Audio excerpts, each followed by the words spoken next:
안녕하세요. 우리들의 건강한 지식생활, 가정의학과 전문의 김진수 원장입니다.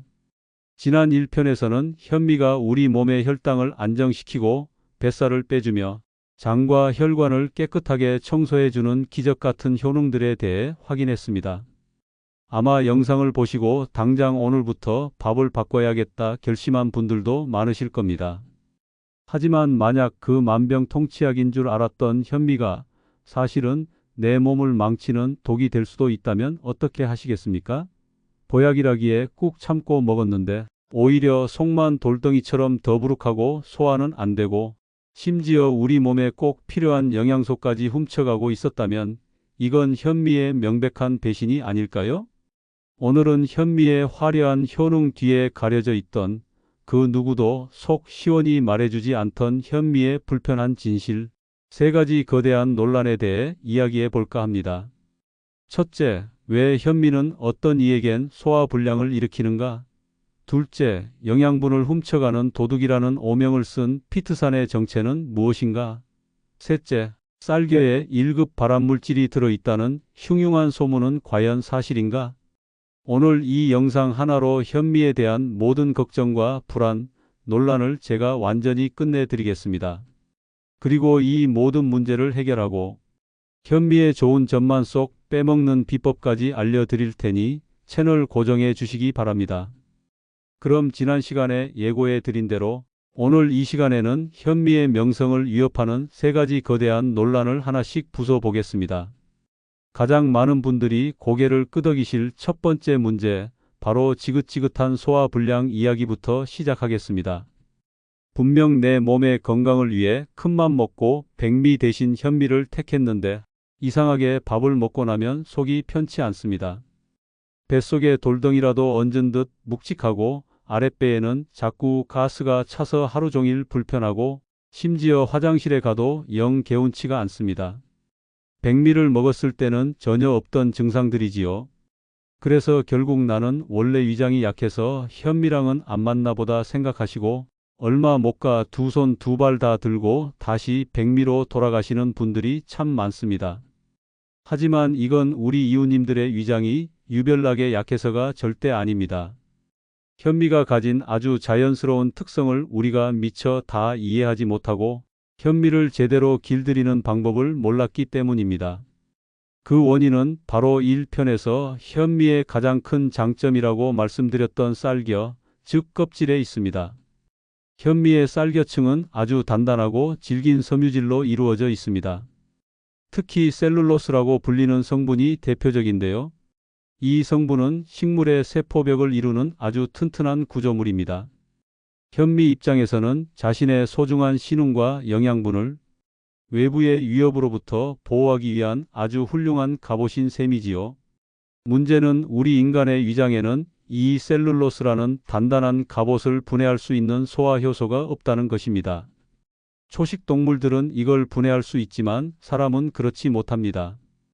그러니 우리 위장에 현미가 들어오면 위는 이 단단한 갑옷을 부수기 위해 평소보다 훨씬 더 많은 위산을 뿜어내고 더 오랫동안 더 강력하게 운동해야만 합니다. 우리가 느끼는 소화불량, 더부룩함의 정체가 바로 이것입니다. 위장이 현미의 단단한 갑옷을 소화시키기 위해 평소보다 몇 배는 더 힘들게 일하느라 지쳐서 비명을 지르는 소리인 셈이지요. 결국 현미의 소화 문제는 우리 몸을 건강하게 만들었던 바로 그 장점, 즉 혈당을 천천히 올리고 장내 유익균의 먹이가 되어 주었던 그 풍부한 식이섬유가 만들어내는 양날의 검과도 같은 것입니다. 그렇다면 이 단단한 갑옷을 부드럽게 만들어서 현미의 좋은 점은 모두 누리면서도 우리 위장을 편안하게 해줄 방법은 과연 없는 걸까요? 물론 있습니다. 지금부터 그 비법 세 가지를 알려드릴 테니 꼭 기억해 두셨다가 그대로 한번 따라 해 보시기 바랍니다. 첫 번째 비법은 바로 충분한 시간으로 길들이는 것, 즉 물에 불리는 것입니다. 많은 분들이 현미를 불리는 것을 그저 딱딱한 쌀을 부드럽게 만드는 과정 정도로만 생각하시는데요. 여기에는 더 깊은 과학이 숨어 있습니다. 현미를 물에 오랫동안 담가두면 물 분자들이 현미의 단단한 섬유질 조직 속으로 서서히 침투합니다. 그리고는 촘촘하게 얽혀있던 섬유질의 결합을 느슨하게 풀어주는 역할을 합니다. 질긴 고기를 요리하기 전에 양념에 오랫동안 재워두면 육질이 부드러워지는 것과 같은 원리지요. 그렇다면 얼마나 불려야 할까요? 저는 적어도 6시간, 여유가 되신다면 8시간에서 12시간 정도는 충분히 불려주시는 것을 권장합니다. 저녁 식사 후에 미리 다음날 아침에 먹을 현미를 깨끗이 씻어서 물에 담가 놓고 주무시는 습관을 들이시면 아주 좋습니다. 여기에 소금을 아주 살짝 한 꼬집 정도 넣어주시거나 깨끗한 다시마 한 조각을 함께 넣어주시면 현미가 더욱 부드러워지고 밥맛도 훨씬 구수해지는 효과를 보실 수 있습니다. 두 번째 비법은 내 몸의 가장 강력한 소화기관을 활용하는 것, 바로 꼭꼭 씹기입니다. 우리 입은 단순히 음식을 삼키기 위해 존재하는 기관이 아닙니다. 우리 몸에서 가장 중요하고 강력한 첫 번째 소화기관이지요. 현미의 단단한 갑옷을 부수는 최고의 맷돌이 바로 우리 입속의 치아입니다. 우리가 음식을 오래 씹으면 씹을수록 현미의 단단한 껍질은 물리적으로 잘게 부서집니다. 동시에 우리 침 속에 들어있는 아밀라아제라는 소화효소가 현미의 탄수화물을 미리 분해하기 시작합니다. 입안에서 충분히 씹어서 잘게 부수고 소화효소와 골고루 섞어주면 그만큼 위장이 해야 할 일이 줄어들게 됩니다. 한 숟가락에 최소 30번, 더 나아가 50번까지 씹는 것을 목표로 한번 해보십시오. 밥을 다 먹고 났을 때 속이 얼마나 편안한지 몸이 먼저 느끼게 될 겁니다. 세 번째 비법은 더 똑똑한 현미를 선택하는 것입니다. 앞서 말씀드린 두 가지 방법을 모두 썼는데도 소화가 불편하시거나 혹은 이제 막 현미식을 시작하려는 분들께 추천하는 방법입니다. 바로 발화현미나 오분도미를 활용하는 것입니다. 발화현미는 현미의 적절한 온도와 수분을 공급해서 아주 살짝 싹을 틔운 현미를 말합니다. 식물의 씨앗은 싹을 틔우는 과정에서 스스로의 성장을 위해 딱딱한 껍질과 영양소를 분해하는 효소를 만들어냅니다. 즉, 현미가 자기 자신을 소화시키기 쉬운 상태로 스스로 바꾸는 것입니다. 덕분에 식감은 훨씬 부드러워지고 소화 흡수율은 놀라울 정도로 높아집니다. 영양적으로도 가바와 같은 좋은 성분들이 몇 배나 더 늘어나고요. 오분도미는 현미의 쌀결을 절반 정도만 깎아낸 쌀입니다. 영양의 보고인 신음과 쌀겨의 좋은 성분은 상당 부분 남겨두면서도 소화를 가장 방해하는 가장 바깥쪽의 단단한 껍질은 일부 제거했기 때문에 현미와 백미의 장점을 절충한 아주 훌륭한 대안이 될 수 있습니다. 현미로 넘어가는 과정의 징검다리로 생각하시면 아주 좋습니다. 자, 이제 현미의 소화 문제에 대한 답이 좀 풀리셨는지요? 현미를 먹고 속이 불편했던 것은 결코 우리 몸이 약해서가 아니었습니다. 생명력이 강한 현미의 특성을 이해하고 그에 맞는 조리법을 사용하지 않았기 때문입니다. 이제 여러분은 현미를 제대로 길들여서 그 어떤 불편함도 없이 현미가 주는 건강함만 온전히 누리실 자격이 충분합니다. 자, 이렇게 현미를 부드럽게 길들이는 법을 알았으니 이제 마음 놓고 먹어도 되겠다 싶으실 텐데요. 하지만 현미에 숨겨진 논란은 여기서 끝이 아닙니다. 어쩌면 소화 문제보다 더 교활하고 까다로운 문제가 남아 있습니다. 바로 현미의 피트산 성분을 둘러싼 아주 오래된 논쟁입니다.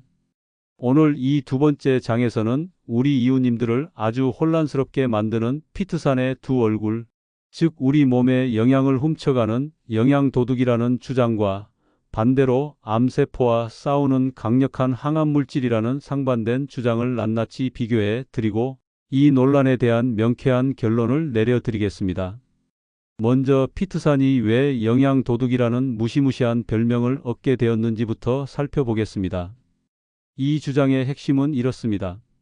현미의 쌀겨층에 풍부한 피트산이 우리 몸에 들어와서 우리가 다른 좋은 음식들을 통해 애써 섭취한 칼슘, 철분, 아연, 마그네슘 같은 아주 중요한 미네랄들을 자석처럼 꽉 붙잡고는 우리 몸에 흡수될 틈도 주지 않고 그대로 몸 밖으로 함께 끌고 나가버린다는 겁니다.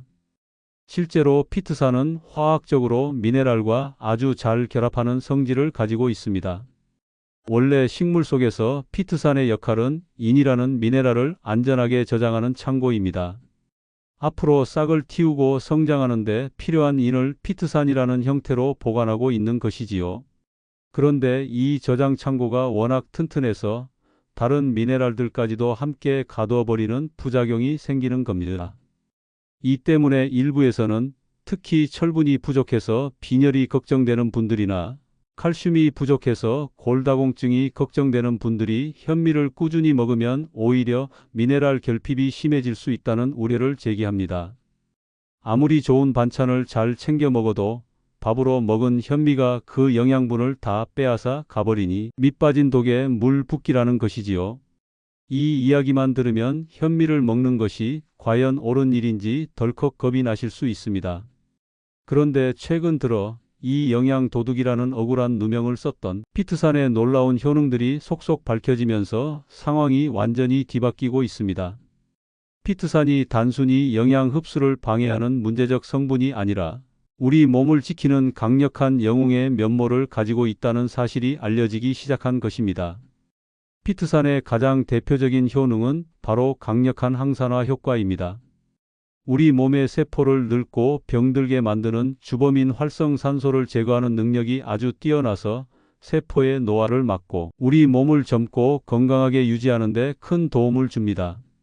더 나아가 피트산이 암세포의 성장을 억제하고 암세포가 스스로 죽도록 유도하는 항암 효과를 가지고 있다는 연구 결과들은 전 세계 의학계를 놀라게 했습니다.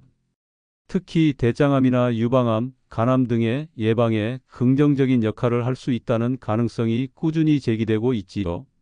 피트산의 또 다른 놀라운 능력은 바로 킬레이션 효과라고 불리는 것입니다.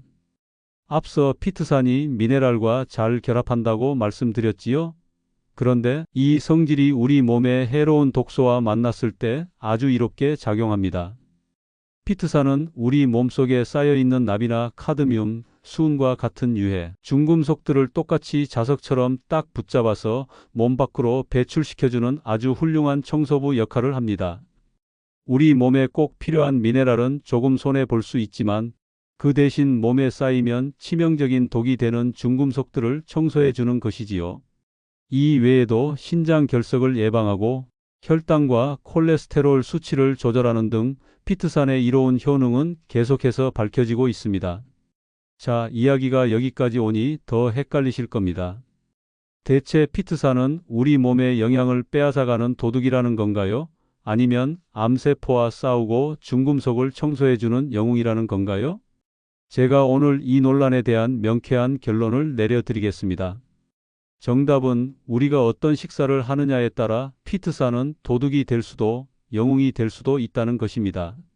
만약 하루 3끼를 오로지 현미밥만 먹고 다른 반찬은 거의 없이 극단적인 채식만 하는 분이라면 피트산으로 인한 미네랄 흡수 저하가 문제가 될 수도 있습니다.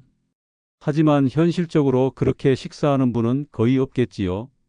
밥상에 칼슘이 풍부한 멸치볶음도 올라오고 철분이 풍부한 시금치나 소고기도 있으며 아연이 풍부한 해조류나 달걀도 함께 먹는, 즉 균형 잡힌 식사를 하시는 대부분의 우리 이웃님들에게 현미 속 피트산이 심각한 영양 결핍을 초래할 가능성은 거의 없습니다. 오히려 피트산이 가진 항산화, 항암, 중금속 배출과 같은 수많은 건강상 이점이 그 약간의 손해를 상쇄하고도 남는다는 것이 현대 영양학의 중론입니다. 하지만 우리는 여기서 한 걸음 더 나아가 이 약간의 손해마저도 완전히 없애버리고 피트산의 강력한 장점들만 온전히 우리 것으로 만드는 가장 지혜로운 방법을 알아봐야겠지요. 지금부터 그 비법을 알려드리겠습니다. 피트산의 힘을 무력화시키는 열쇠는 바로 피타아제라는 효소에 있습니다. 이 피타아제 효소는 신기하게도 현미 자체에 원래부터 들어 있습니다. 다만 평소에는 잠을 자고 있을 뿐이지요. 우리의 임무는 이 잠자는 효소를 깨워서 일을 시키는 것입니다. 잠자는 피타아제를 깨우는 첫 번째 방법은 바로 물에 불리는 것입니다. 앞서 소화를 위해 현미를 불리라고 말씀드렸지요. 현미를 따뜻한 물에 8시간 이상 충분히 불리는 과정에서 잠자고 있던 피타아제 효소가 서서히 깨어나 활동을 시작합니다. 그리고 피트산을 분해하기 시작하지요. 두 번째이자 가장 확실한 방법은 발화시키는 것입니다. 현미의 싹을 틔우는 발화 과정은 피타아제 효소를 완전히 깨워서 왕성하게 활동하도록 만드는 가장 좋은 방법입니다. 씨앗이 싹을 틔우기 위해 스스로 피트산을 분해해서 그 안에 저장되어 있던 인을 에너지원으로 사용하기 시작하기 때문입니다. 발화 과정을 통해 현미 속 피트산은 최대 50% 이상 줄어드는 것으로 알려져 있습니다. 그래서 발화 현미가 일반 현미보다 더 비싸지만 그만한 가치가 있는 것이지요. 이 외에도 식사하실 때 비타민C가 풍부한 채소, 예를 들어 파프리카나 브로콜리, 풋고추 같은 것들을 곁들이시는 것도 아주 좋은 방법입니다. 비타민C는 철분의 흡수율을 눈에 띄게 높여주어서 피트산이 철분 흡수를 방해하는 작용을 상쇄시켜주기 때문입니다. 결론적으로 피트산 논쟁은 더 이상 현미를 두려워할 이유가 되지 못합니다. 오히려 현미를 더 깊이 이해하고 더 지혜롭게 활용할 기회가 됩니다. 이제 우리는 간단한 조리법의 변화만으로 현미 속 영양, 도둑을 우리 몸을 지키는 든든한 아군으로 바꿔서 활용할 수 있게 된 것입니다. 자, 이제 현미의 소화 문제도 해결했고 피트산의 두 얼굴에 대한 오해도 풀었습니다. 하지만 아직 우리 마음속에 남아있는 가장 찜찜하고 무서운 이야기가 하나 더 있지요. 바로 현미를 둘러싼 마지막 논란, 비소 문제입니다. 아마 1급 발암물질이라는 말만 들어도 덜컥 겁부터 나실 겁니다. 몸에 좋다고 먹는 현미인데 여기에 발암물질이 백미보다 더 많이 들어있을 수 있다는 이야기는 우리를 아주 깊은 고민에 빠지게 만듭니다. 오늘 이 시간에는 이 비소 문제의 진실은 무엇인지, 그리고 만에 하나 있을지 모를 위험으로부터 우리 몸을 완벽하게 지켜내면서 현미를 먹을 수 있는 방법은 무엇인지, 그 모든 것을 속 시원하게 알려드리겠습니다. 결론부터 말씀드리면 이 문제 역시 우리가 올바른 방법만 제대로 안다면 전혀 걱정할 필요가 없습니다. 오히려 오늘 제가 알려드리는 방법을 쓰시면 쌀에 혹시라도 들어있을지 모를 비소 성분을 거의 완벽하게 제거하고 드실 수 있으니 오늘 이 이야기는 꼭 끝까지 집중해서 들어주셔야 합니다. 먼저 비소가 대체 왜 쌀에서 발견되는지부터 알아야 합니다. 비소는 누가 농약처럼 뿌리는 것이 아니라 본래 흙과 물에 자연적으로 존재하는 원소 중 하나입니다. 그런데 벼는 다른 작물들과는 조금 다른 독특한 특성을 가지고 있습니다. 바로 물에 잠긴 논에서 자란다는 점이지요. 이 환경 때문에 벼는 흙과 물속에 녹아있는 비소를 다른 영양분으로 착각하고 잘 빨아들이는 경향이 있습니다. 문제는 이렇게 벼가 빨아들인 비소가 신기하게도 쌀의 가장 바깥 부분, 즉 우리가 그토록 중요하다고 이야기했던 쌀겨층에 주로 쌓이게 된다는 것입니다. 그러니 쌀겨를 모두 깎아낸 백미보다 쌀겨를 그대로 가지고 있는 현미에 비소 함량이 더 높게 나타나는 것은 어찌 보면 당연한 과학적 사실입니다. 이 사실 자체를 부정할 수는 없습니다. 하지만 여기서 우리가 두 가지를 기억해야 합니다. 첫째, 다행스럽게도 우리나라의 토양은 다른 여러 나라, 특히 비소 문제가 자주 거론되는 미국이나 동남아 일부 지역에 비해 비소 오염도가 현저히 낮고 식품의약품안전처와 같은 국가기관에서 쌀의 비소 함량을 아주 엄격하게 관리하고 있다는 점입니다. 그래서 우리나라에서 생산되는 쌀은 비교적 안전한 수준이라고 할 수 있습니다. 둘째, 그리고 이게 가장 중요한데요. 쌀에 들어있는 비소는 우리가 아주 간단한 방법으로 충분히 제거할 수 있다는 사실입니다. 그 핵심 비결은 바로 비소는 물에 아주 잘 녹아 나온다는 성질에 있습니다. 이제부터 그 성질을 이용해서 비소 걱정을 완벽하게 씻어내는 4단계 비법을 알려드리겠습니다. 첫 번째 단계는 첫 쌀뜨물은 최대한 빨리 버리는 것입니다. 많은 분들이 쌀을 씻을 때 첫 물을 받아서 박박 문질러 씻으시는데요. 이건 비소를 제거하는 데는 아주 좋지 않은 방법입니다. 건조한 상태의 현미를 손으로 만지면 쌀겨에서 미세한 가루들이 떨어져 나오는데 비소는 바로 이 가루에 많이 묻어 있습니다. 따라서 첫 물은 쌀을 문지르기 전에 넉넉하게 부어서 가볍게 한번 휘저은 뒤 그 뿌연 물을 최대한 빨리 따라 버리는 것이 좋습니다. 표면에 묻어있는 비소 가루를 헹궈내는 과정이라고 생각하시면 됩니다. 두 번째 단계는 여러 번 깨끗하게 헹구는 것입니다. 첫 물을 버린 뒤에는 깨끗한 물을 새로 받아서 두세 번 정도 부드럽게 씻어주시면 됩니다. 이 과정을 통해 쌀 표면에 남아있을지 모를 비소를 추가로 제거할 수 있습니다. 세 번째 단계는 불렸던 물은 반드시 버리는 것입니다. 앞서 소화와 피트산 때문에 현미를 불리라고 말씀드렸지요. 이 과정이 비소 제거에도 아주 결정적인 역할을 합니다. 현미를 6시간에서 8시간 이상 물에 담가두면 쌀겨에 있던 수용성 비소 성분이 물속으로 서서히 녹아 나오게 됩니다. 즉, 쌀을 불렸던 물에는 비소가 녹아 있을 가능성이 높다는 뜻이지요. 그러므로 이 물은 절대 아깝다고 생각하지 마시고 반드시 버리셔야 합니다. 그리고 밥을 지을 때는 새로운 깨끗한 물을 받아서 사용해야 한다는 점 꼭 기억하셔야 합니다. 네 번째 단계는 비소 제거의 활용 점정입니다. 바로 물을 넉넉히 넣어 끓이듯 밥을 짓는 방법입니다. 우리가 보통 밥을 할 때보다 물을 훨씬 많이 넣는 겁니다. 예를 들어 쌀이 한 컵이면 물은 6컵에서 10컵 정도로 아주 넉넉하게 붓는 것이지요. 그리고 마치 파스타를 삶는 것처럼 밥을 끓이다가 밥이 다 익었을 때 남은 물을 따라 버리는 방식입니다. 이렇게 밥을 지으면 쌀에 남아있던 비소 성분이 밥물 속으로 거의 다 빠져나오게 됩니다. 일부 연구에 따라서는 이 방법이 현미 속의 무기 비소를 최대 80%까지 제거할 수 있다고 합니다. 이 방법을 사용하면 약간의 수용성 비타민 손실은 있을 수 있습니다. 하지만 약간의 비타민 손실과 발암물질에 대한 마음의 걱정, 둘 중 하나를 선택해야 한다면 당연히 마음의 평화를 얻는 쪽이 훨씬 현명한 선택이겠지요. 자, 이제 현미를 둘러싼 마지막 공포, 비소 문제까지 완벽하게 해결됐습니다.